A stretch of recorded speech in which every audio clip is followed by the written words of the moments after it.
Está acompanhando essa semana aqui no UOL uma série de reportagens sobre algo muito importante que acontece no Congresso Brasileiro. Não é proibido, mas chama muita atenção e deve ser colocado luz nisso para que a gente possa entender os meandros da política. É o lobby. Eu queria abrir até a reportagem mais uma vez aqui do Thiago Malli, que esteve conosco ontem ao vivo aqui, e a Júlia Afonso. Eles trouxeram hoje mais informações sobre o lobby que acontece no Congresso Brasileiro. E nesse caso específico, o lobby da igreja. O lobby da igreja que libera, inclusive, emissoras de TV de pagar sanções. Vamos explicar melhor essa história que está aqui na nossa página do UOL aqui, e que fala e que conta uma história do que aconteceu em maio de 2022. A Justiça Federal condenou, na época, a TV Record e a TV Band, no Rio de Janeiro, a limitarem a comercialização da grade de programação a 25% do tempo diário. E a decisão, que restringia principalmente a venda de tempo de TV a igrejas, teve vida muito curta, porque uma lei aprovada pelo Congresso um mês depois legalizou a prática e livrou as emissoras de sanções. Uma investigação do UOL identificou que foi o próprio setor responsável por estruturar o benefício às redes de televisão na Câmara. Um lobista da Abratel, que é a Associação Brasileira de Rádio e Televisão, deixou rastros da sua autoria, tanto no projeto de lei como no voto favorável do relator à proposta que salvou as TVs. Nos últimos 2 meses, o UOL analisou 345 mil documentos que foram apresentados pelos congressistas, em busca justamente desses dados, desses rastros, que podem revelar o autor originário daquele arquivo. E agora a gente cai nessa história da venda do espaço de uma TV pública, Sakamoto, para a igreja, para pregação. E agora vem essas informações aí muito interessantes reveladas pelo jornalismo investigativo do UOL. Olha, novamente, dando os parabéns, né, tanto para o Thiago Malli quanto para a Júlia Afonso, mais uma reportagem, leiam a de ontem também, que traz um apanhado, né, de como o lobby, né, o lobby descarado age nas entranhas do Congresso Nacional para favorecer interesses de grupos específicos de forma não transparente. E agora entra a questão das telecomunicações. Fabíola, primeiro acho que o pessoal, primeiro vamos lembrar que é o seguinte: a relação entre o Congresso Nacional e rádios e TV é a coisa mais promíscua, né? É uma das coisas mais promíscuas da República Brasileira.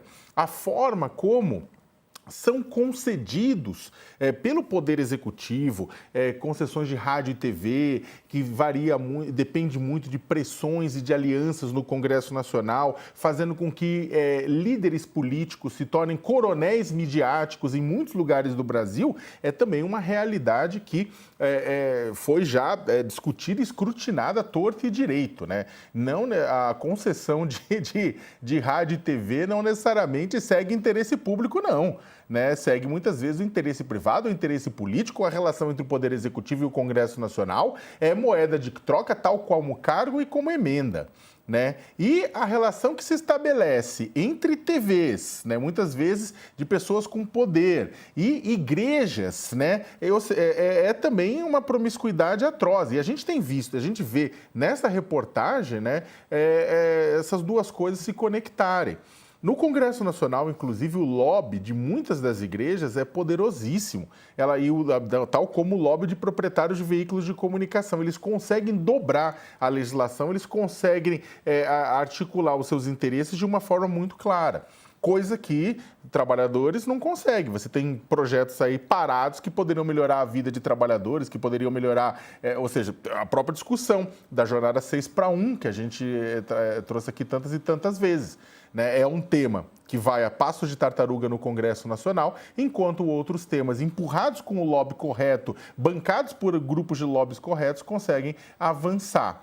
Né? E isso aqui, Fabiola, me espantou até um pouco, porque é o seguinte: em se tratando de igreja, se tratando de TVs, muitas vezes não precisa nem de agência de lobby, nem de grupo de lobby. Isso aí tramita rapidamente, porque o pessoal fala, opa, é quem manda. E o negócio passa e tramita rapidamente. Então, é extremamente positivo que isso esteja vindo ao vivo, esteja chegando à luz do dia, só que, infelizmente, esse tipo de coisa vai continuar acontecendo enquanto a gente tiver o quê? A gente tiver um sistema de lobby que é zero transparente.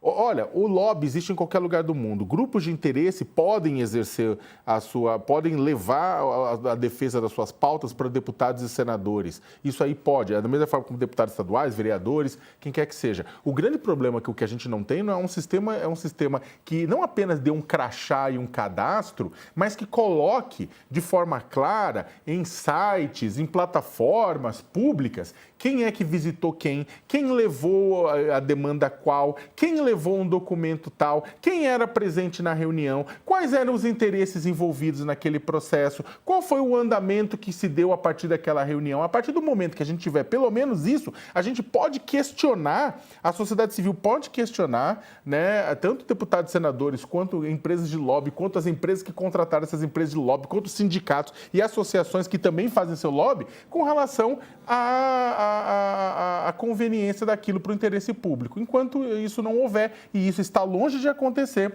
a gente segue sendo surpreendido com esse tipo de informação. Ô Josias, rapidamente, porque a nossa próxima convidada já está conectada conosco, e o Estado laico, que o pessoal está perguntando aqui, e o Estado laico, como é que fica nessa história dentro de uma TV aberta?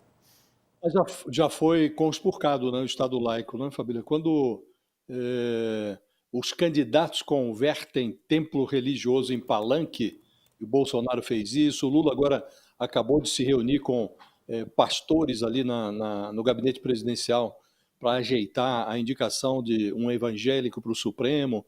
Quando esse tipo de coisa acontece, os políticos não pedem que seja feita a vontade de Deus. Eles, na verdade, pedem que se diga amém à pregação de pastores que sustentam que Deus deseja que seja feita a vontade de um presidente ou deles próprios, e não a vontade divina, né? O Datafolha recolheu, numa pesquisa que fez na eleição passada, indícios de uma intervenção divina ali.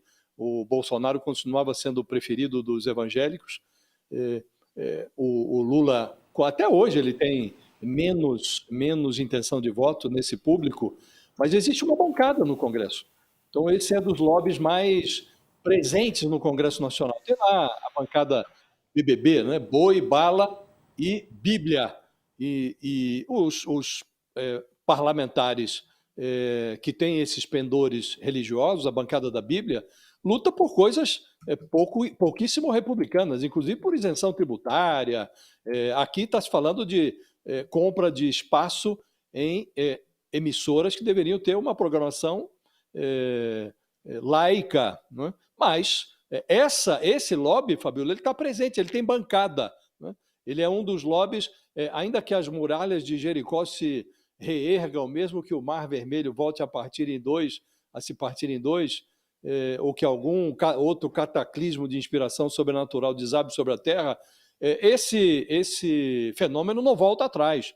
Essa bancada está lá, permanecerá lá e às vezes se associa a bancada da Bíblia a interesses os mais inconfessáveis no Congresso Nacional. Então, chegamos a esse ponto, Fabíola. Não deveria ser assim, como você bem realçou, vivemos num Estado laico, mas esse valor, esse princípio, já foi conspurcado há muito tempo.